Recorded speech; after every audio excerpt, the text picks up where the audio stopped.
Hello there, and welcome back to the channel. If you're new here, please consider subscribing. We would love to have you.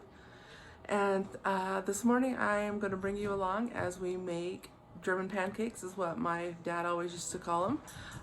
I've heard them called Dutch babies as well.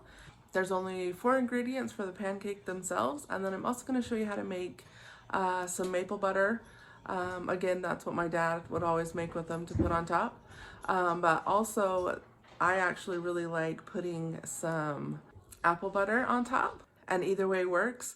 The apple butter is a little bit healthier because it does not have as much sugar or butter, but they are both delicious.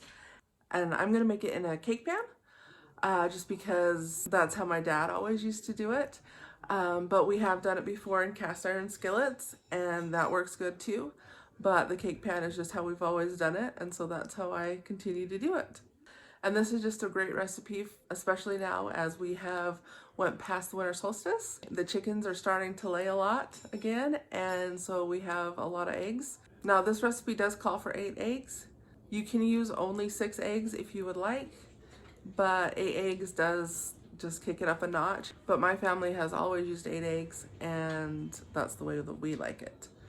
Now you can omit as well the vanilla that I put in with the batter itself and just have the eggs, milk, flour, and salt. But I always put the vanilla because again, it just adds that little extra something and just makes it that much better. Start with 1 cup of milk, whatever kind you have is fine, whole, 2%, whatnot. And then we are also going to mix in a teaspoon of salt. And I just do a splash of vanilla. I do not measure. And then you're going to put in your 8 eggs. And then I like to mix it all together at this point before I put in my flour. Go ahead and add your 1 cup of flour and mix it in until it's smooth. And we are going to be preheating our oven before we start mixing all of this so that we can add our butter in our pan into our oven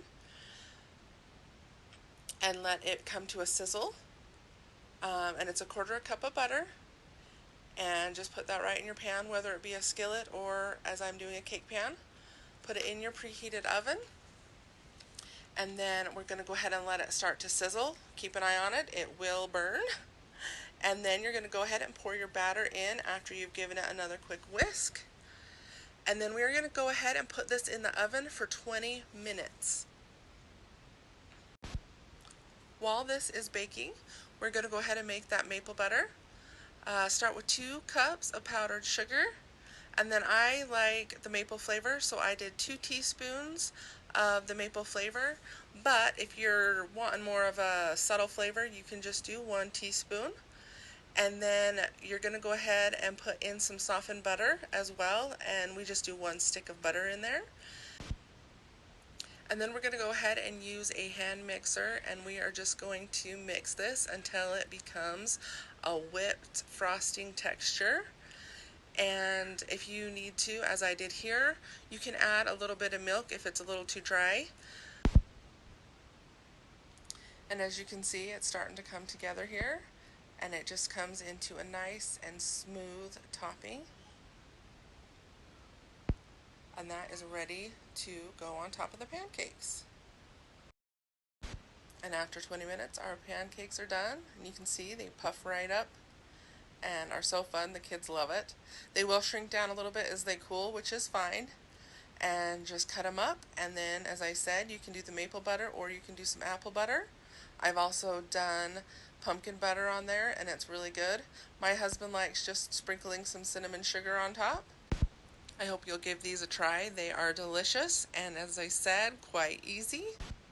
Please subscribe, like, and share, and we will see you next time.